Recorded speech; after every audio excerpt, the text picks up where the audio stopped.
बिस्मिल्लाहिर्रहमानिर्रहीम। चलिए आज फिर हम एक ऐसी हकीकत सुनने जा रहे हैं जो दिल को रोशनी देती है और सोच को बदल देती है। तो वीडियो को लाइक करें, शेयर करें और चैनल को सब्सक्राइब करना बिल्कुल मत भूलिएगा। चलिए वीडियो का आगाज करते हैं। हजरत इब्राहिम अलैहिस्सलाम की दास्तां। तारीख इतिहास के उस धुंधले दौर की कल्पना कीजिए जब इंसान ने अपने हाथों से पत्थर तराशे और फिर उन्हीं बेजान पत्थरों के सामने अपना सिर झुका दिया। ये वो दौर था जब इंसान ने अपनी अकल को वहम की जंजीरों में जकड़ लिया था। आज के इराक की सरजमीन पर बेबीलोन नाम की एक विशाल बस्ती हुआ करती थी जो उस वक्त की दुनिया का सबसे बड़ा केंद्र थी। वहां चारों तरफ बुतों का बसेरा था। कोई सितारों की पूजा करता तो कोई सूरज के आगे नतमस्तक होता।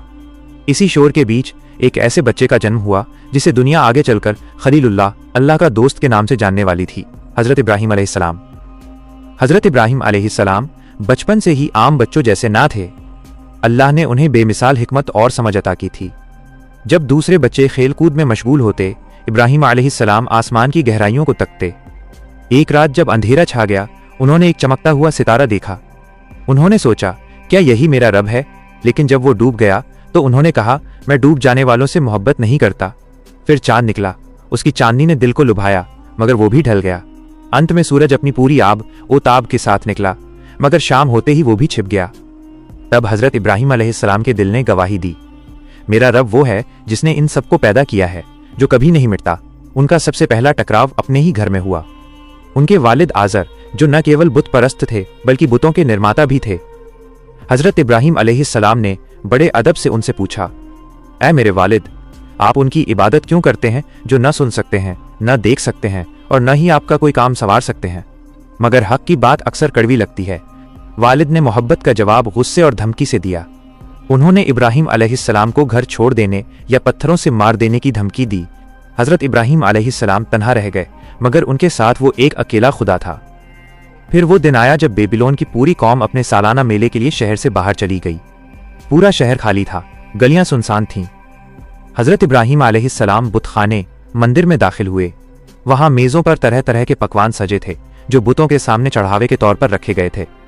इब्राहिम अलैहिस्सलाम ने उन खामोश पत्थरों की तरफ देखा और तंज व्यंग्य से पूछा, तुम खाते क्यों नहीं? तुम्हें क्या हुआ है कि तुम बोलते भी नहीं?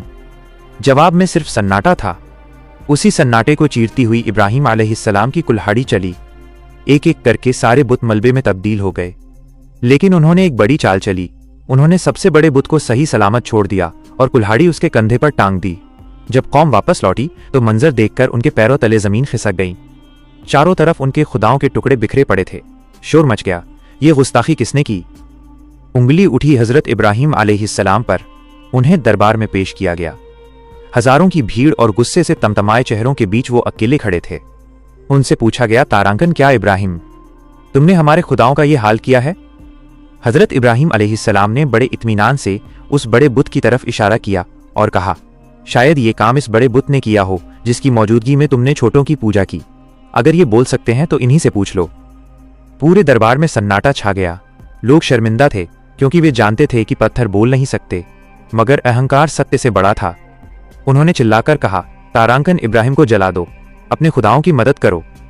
हफ्तों तक आग का एक विशाल अलाव तैयार किया गया। लपटें इतनी ऊंची थीं कि परिंदे भी उसके ऊपर से गुजरते हुए झुलस जाते। इब्राहिम अलैहिस्सलाम के हाथ पांव बांध दिए गए। जब उन्हें आग में फेंकने का वक्त आया तो फरिश्ते मदद के लिए हाजिर हुए। मगर इब्राहिम अलैहिस्सलाम का तवक्कुल, भरोसा देखिए। उन्होंने सिर्फ इतना कहा, हस्बी अल्लाहु व निअमल वकील, मेरे लिए मेरा अल्लाह काफी है और वही बेहतरीन कार्य साधक है।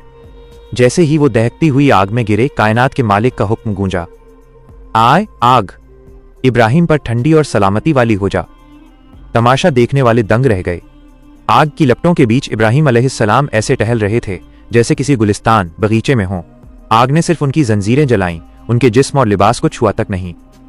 यह खबर जब उस दौर के जालिम बादशाह नमरूद तक पहुंची, जो खुद को खुदा कहता था, तो उसने इब्राहिम अलैहिस्सलाम को बहस के लिए बुलाया। इब्राहिम अलैहिस्सलाम ने कहा, मेरा रब वो है जो जिंदा करता है और मारता है।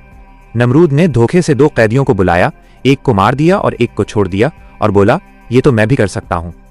तब इब्राहिम अलैहिस्सलाम ने वो दलील दी जिसका कोई जवाब न था, मेरा अल्लाह सूरज को पूर्व से निकालता है, अगर तू खुदा है तो इसे पश्चिम से निकाल कर दिखा।